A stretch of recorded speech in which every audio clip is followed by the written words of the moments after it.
Hi, and thanks for logging on to the Daily DVAR Halacha. And here's a brand new halacha for you, and it's for Monday, the first day of December. Here we go.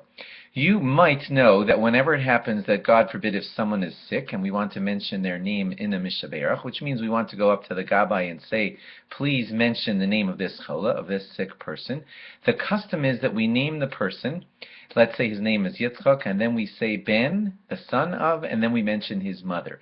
Yitzchak ben Rivka, let's say, if his mother's name is Rivka. We don't call him Yitzchak ben Avraham, if his father's name is Avraham. We call him Yitzchak ben Rivka, and that's the better way to evoke mercy for the chola, the ill person, and so we call him in the Mishaberach, in that special prayer where we mention, please pray and for the betterment and the refuah shalema of so-and-so getting better, we mention him, son of his mother. Probably a lot of you knew that.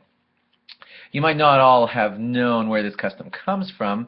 One reason is because David HaMelech, King David, in Tehillim himself says, Ani avdecha ben amasecha. I am your servant, son of your maidservant. In other words, he mentions his mother politely, and that's how he refers to himself. And so that's one hint that that's the way it's supposed to be done. Also, you know that we're never 100% positive as to the identity of a father of a certain child, but we're always positive who the mother is because we know that that child came out of that mother. That's another reason. And also another reason given for this interesting practice is because we don't want to embarrass somebody if it happens that his father is not Jewish. So if his father got mentioned, it would embarrass him, and therefore we prefer to call him by the name of so-and-so, Yitzchak ben Rivka, son of his mother. Now, what if you don't know the mother's name? What is your next best bet if you want to pray for someone and you have no idea what his mother's Hebrew name is? Then the next best bet is you could be saying the mother's English name. If it's Rebecca, then you could say that, and that's awfully close to Rivka. But sometimes you don't know the mother's name at all, and if you know the father's name, then in that secondary case where you can't get the mother's name right, then you can say the father's name. If it happens that you don't know the father's name either, you're praying for a certain person, you say, I don't know anything about his parents, I just know that I met him in the hospital and he needs a refuah shalem, and I'd like to daven for George, or maybe you know his Hebrew name, hopefully, and you're calling him Yitzchak.